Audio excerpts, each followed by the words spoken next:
Hi everyone, how are we all? And welcome to the next episode of the No Belt Highway Factory Tour, the Giant Rotor.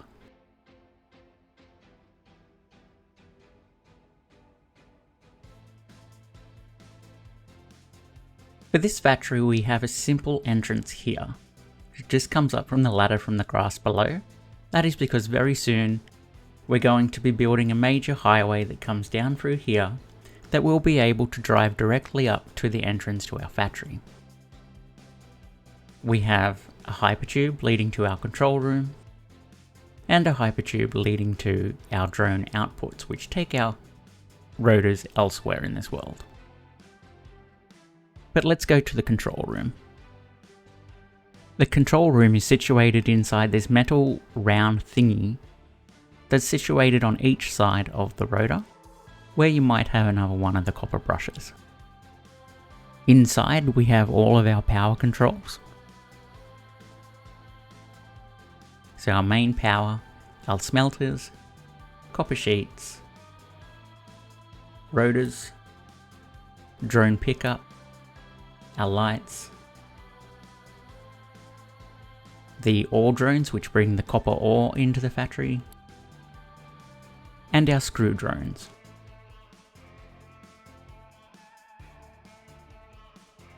We also here have an emergency ladder for if the power goes out. This takes us up to our rotors, and it's just simplified at the top with an emergency access sign. And this row consists of just the assembliers. Some are overclocked to 100%, some are underclocked to 88.88%, and some are overclocked to 111.111%.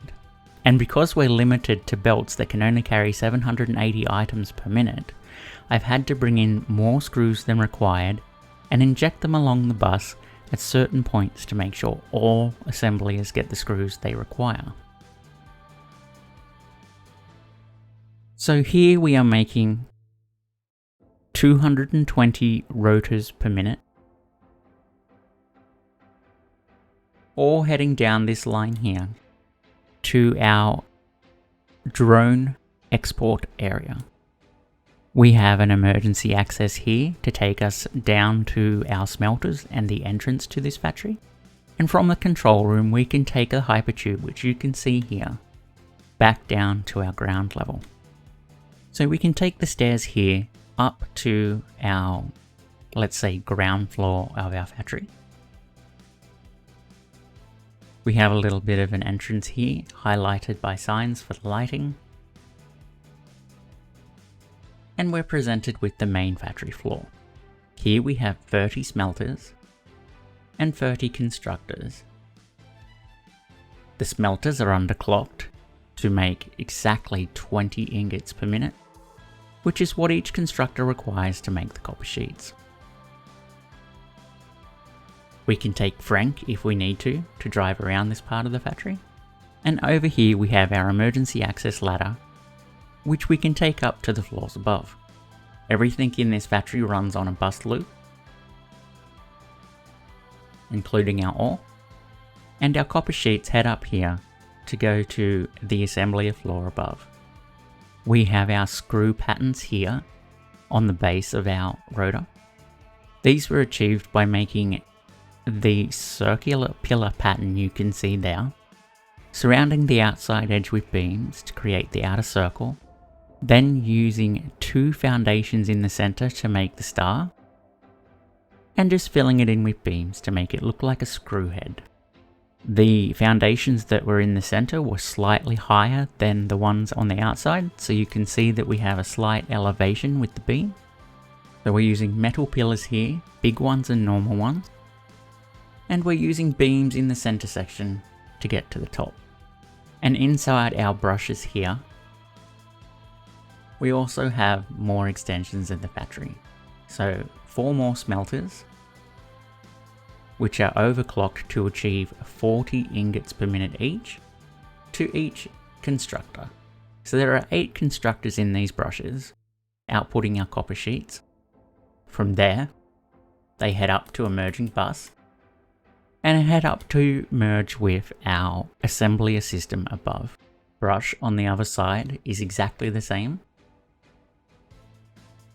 4 smelters at the bottom and 8 constructors merging to head up to the top. We have our drone output system here. So we have 3 drones, number 1 heading to central storage and the other 2 yet to be assigned. Our main control hub in the center there.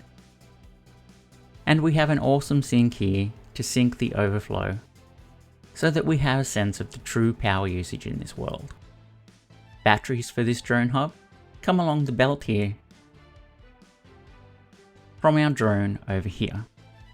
We have 4 copper ore drones bringing the ore in for this system and 1 battery drone. This is where 2 of our drones come from. We've used the arched pillars here for the main supports, assigned to tell us how much outputted ore there is per minute and where it's going. Our miner, which we've actually separated the foundations so that the miner drill head is going into the ground instead of through the foundation. And here we have a light control that separates separate lighting here, so at night time this all glows orange. And over here in the distance with my hovering platform, you can see the same build. However, it's connected to our impure copper nodes, which is only outputting a maximum of 300 copper ore per minute, and is built slightly differently because we have 2 copper nodes that are slightly off the platform. So here I've brought the belts in and just surrounded them with safety barriers. And as you can see, it does light up orange here as I've left the lights on. From above you can see that it's orange. Not only does it tell us that that's for copper, but we have a sign that says copper and how much ore it's outputting per minute. And the same is done here on our first drone hub, but the color is different on the sign to tell us that this is a normal node. We have 6 drones bringing in our screws for this factory. We don't need this many drones, but we're limited to the 780 belts, and I need to inject the screws at certain points to be able to make sure each assembler gets what they require. So we're bringing in 780 screws per minute on each drone, but we only roughly require 2,500 screws per minute. On the top we have our Fix-It logo, and our little black things you see on the top, which look like they can be inserted into something within a machine to allow the rotor to spin. We have our beams creating the extra sides and detailing to the rotor.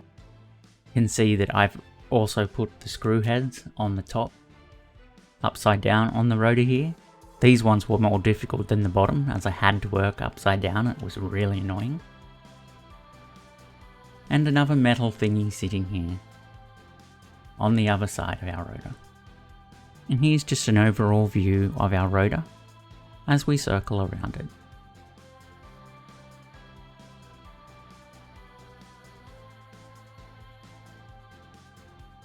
And this will be the last battery for a little while, as we only have 1,000 megawatts here left. So here's a preview of our next factory. It's going to be a fuel generator power tower, with our fuel generators coming from the bottom, and at the very top will be where we make the diluted fuel, sending it back down to our generators. Hopefully this will fix any problems we have with pipes.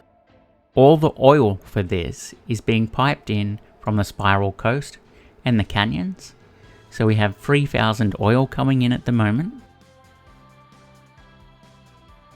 So one pipe will be able to supply enough oil for 1 tower. So we will have 5 towers in the end. And for future planning, this is where I'm going to be building my giant nuclear generator. Situated up in the pink forest, right above a normal uranium node.